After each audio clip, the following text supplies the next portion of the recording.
From the sunny beaches of Hawaii to the war zones of Iraq, from a rising Democratic star to joining Trump's inner circle, Tulsi Gabbard's story is wild.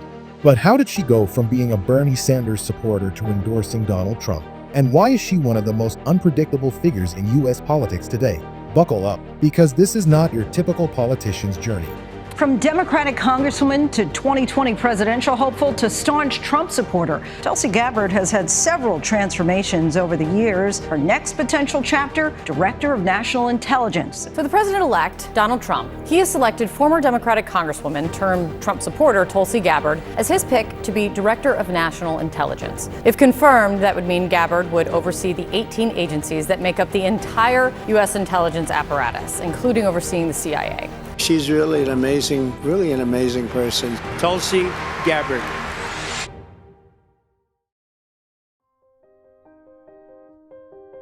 Picture this, a young girl growing up in Hawaii, surrounded by nature, learning about service and duty, not in a classroom, but from the Bhagavad Gita.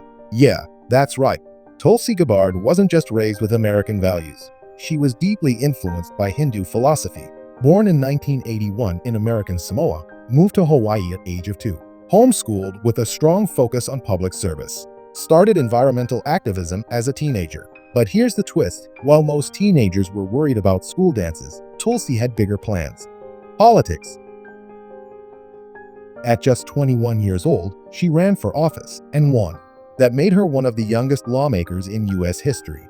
Can you imagine handling legislative meetings while your friends are still in college? She was all about protecting the environment and empowering the youth. But then, something unexpected happened. She walked away from politics. Behind most politicians build their careers step by step, but Tulsi? She went in the opposite direction. In 2003, she joined the Army National Guard and volunteered to serve in Iraq. She wasn't just behind a desk. Tulsi was a combat medic and military police officer, witnessing war up close. And what she saw changed her forever. After the 9/11 attacks, she enlisted in the Hawaii Army National Guard and served 2 tours in the Middle East. This experience shaped her foreign policy views, making her one of the most outspoken critics of U.S. military interventions. This experience shaped her next big political move, but it also put her on a collision course with America's foreign policy. Fast forward to 2012, boom!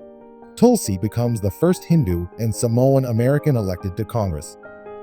Well, in the race for Congress, Tulsi Gabbard earned over 55% of the vote, beating former Honolulu Mayor Mufi Hanneman. With the primary election behind her, Gabbard's focus now turns to November's general election. Tulsi Gabbard, she is going to be the one to watch tonight at the DNC. She is only 31 years old. She is not only a veteran of the Iraq War, she has served on the Honolulu City Council, and she is also now congressional candidate for her state of Hawaii. And unlike many politicians, she wasn't afraid to go against her party, called out the U.S. for unnecessary wars, fought for veterans' health care, supported renewable energy. But then, things got interesting. Senator Harris says she's proud of her record as a prosecutor and that she'll be a prosecutor president, but I'm deeply concerned about this record. There are too many examples to cite, but she put over 1,500 people in jail for marijuana violations and then laughed about it when she was asked if she ever smoked marijuana. She blocked evidence. That would have freed an innocent man from death row until the courts forced her to do so. She kept people in prison beyond their sentences to use them as cheap labor for the state of California. And she fought to keep cash bail system in place that impacts poor people in the worst kind of way. Boom. With one speech, she shook up the Democratic race. But despite gaining massive attention, she never really became a front-runner. And that's when she made her biggest political shift ever. In 2022, Tulsi did something unheard of. She left the Democratic Party. Her reason? She called them out for being elitist, warmongering, and anti-free speech. I left that party because it is led by an elitist cabal of woke warmongers. They are driven by an insatiable greed for power, and they are willing to do whatever they deem is necessary, even the destruction of our freedom, to get what they want and to stay in power. Guess who welcomed her with open arms? Yep, the conservatives.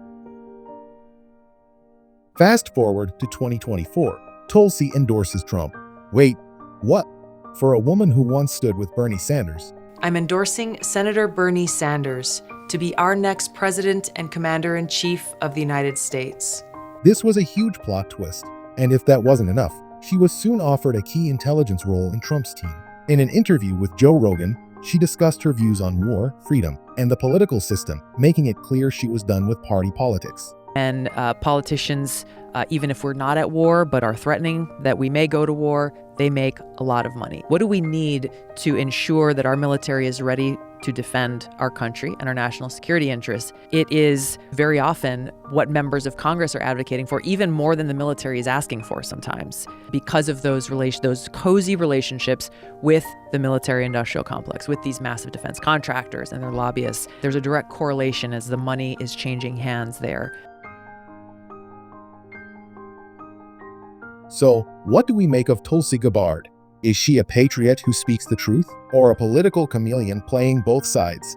One thing's for sure, she's one of the most unpredictable figures in modern politics. What do you think? Is she the leader America needs, or just another politician switching sides? Let us know in the comments. And if you love deep dives into political figures, don't forget to like, subscribe, and hit that bell icon. Follow us for more mind-blowing political stories.